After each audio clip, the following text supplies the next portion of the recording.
แล้วมึงจะให้กูไปจังไหนถ้าตรำไตรมึง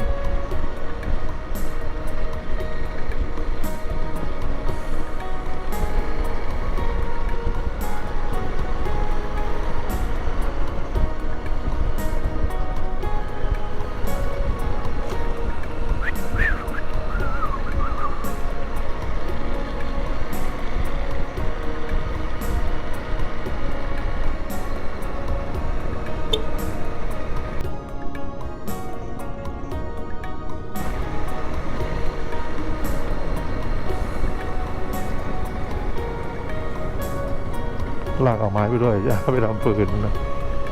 น่ารักอย่างเลยอะ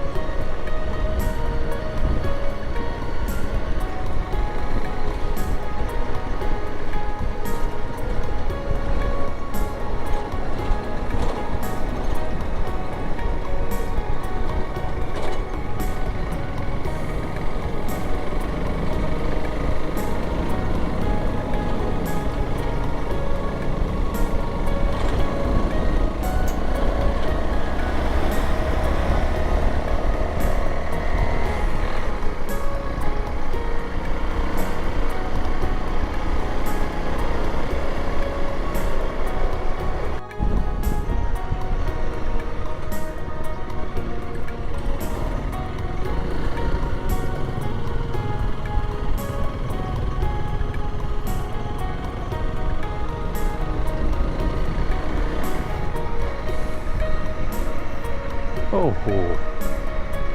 วิวผาเดี๋ยวได้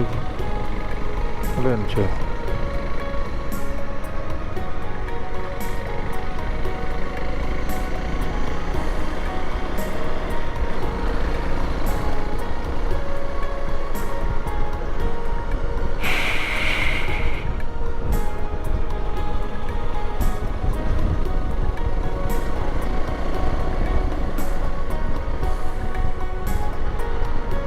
เดี๋ยวเราเล่นเชียวผามันสูง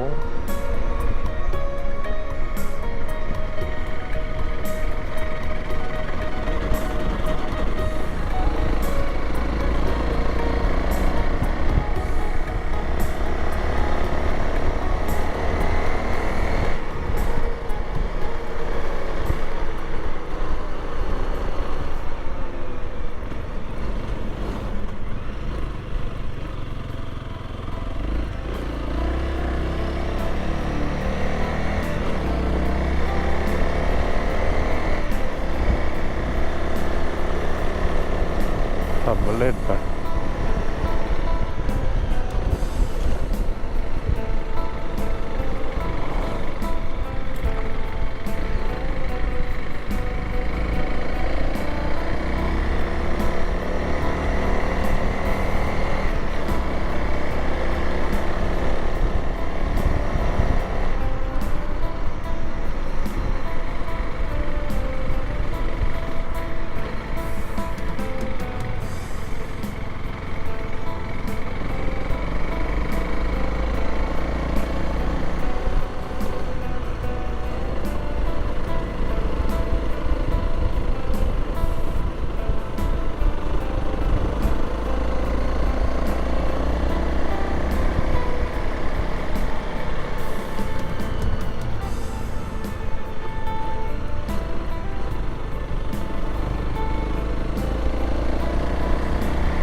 วิวเขา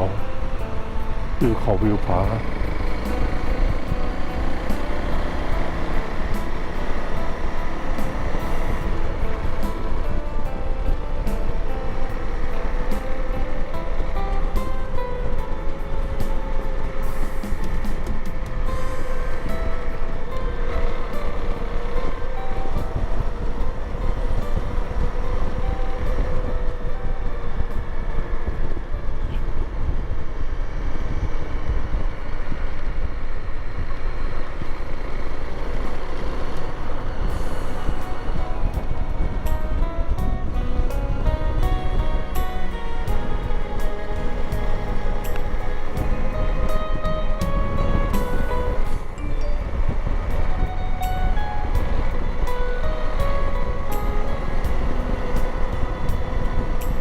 ก็ให้เจ้าถิ่นนำนะ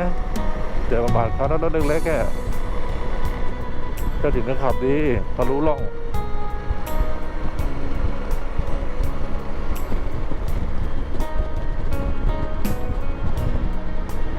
เขานำทางไปแล้วดีนะไปคนเดียวได้ไหมไปได้แต่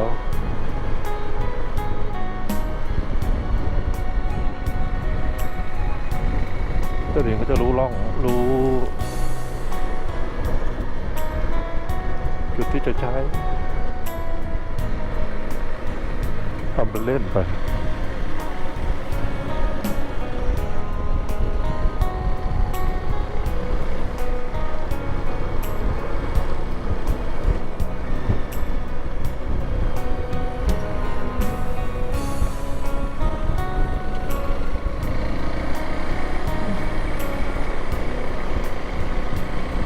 มันทำไปแล้วแหละ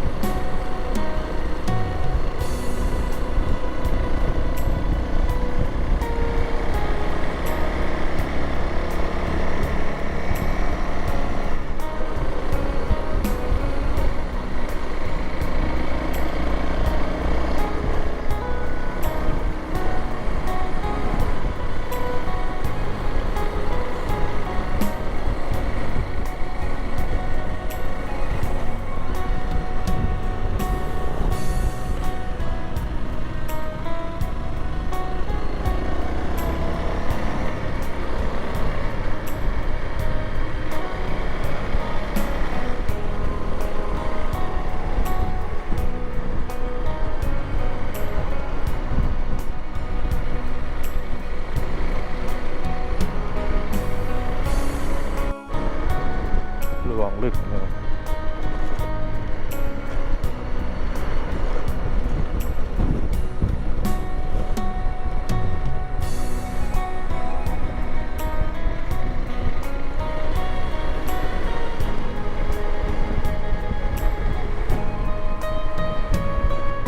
ไม่ได้เหงาครับชาวบ้านก็ไปมาอยู่นะเนี่ยเขาใช้รถเล็กด้วยน่าจะเป็น Honda 125จำรุ่นไม่ได้แล้ว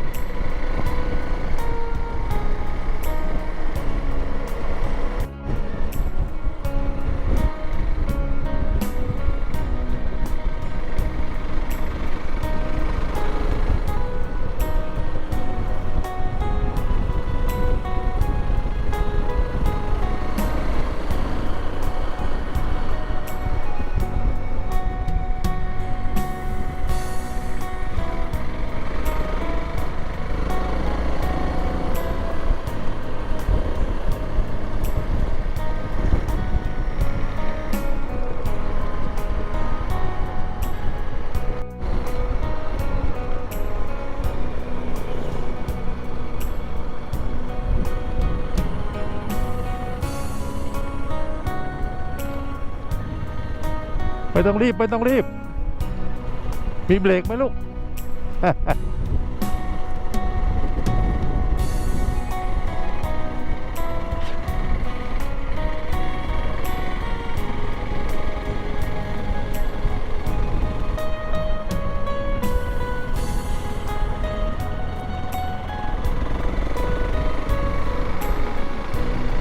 เราก็กลัวเด็กจะล้ม เ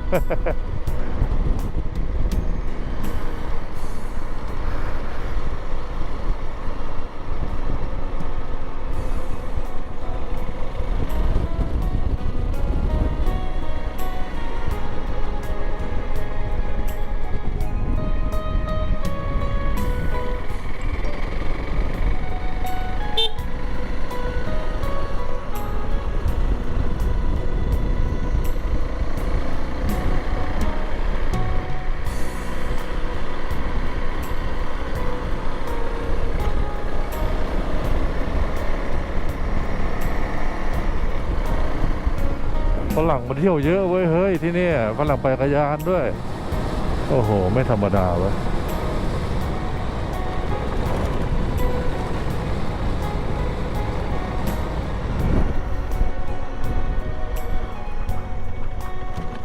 ทำมันเล่นไป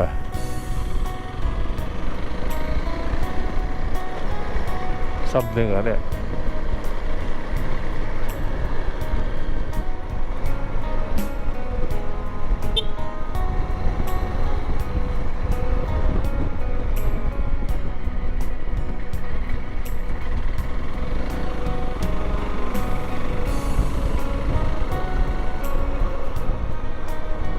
ฮัลโหลฮัลโหล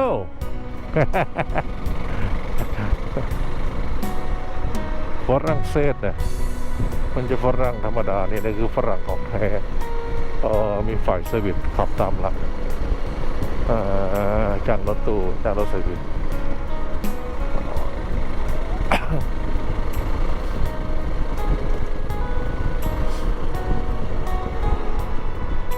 จ้างรถเซอร์วิสตามนี่เองก็ดีคอยเก็บตกเวลาหมดแรงนะ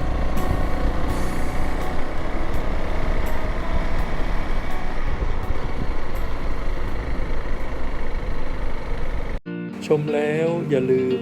กดไลค์หรือกดยกนิ้วโป้งกดแชร์เพื่อแบ่งปันให้เพื่อนๆของท่านนะครับ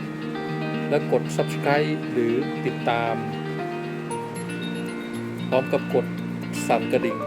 เพื่อแจ้งให้ท่านทราบเมื่อวินดี้มีคลิปใหม่ขอบคุณมากครับ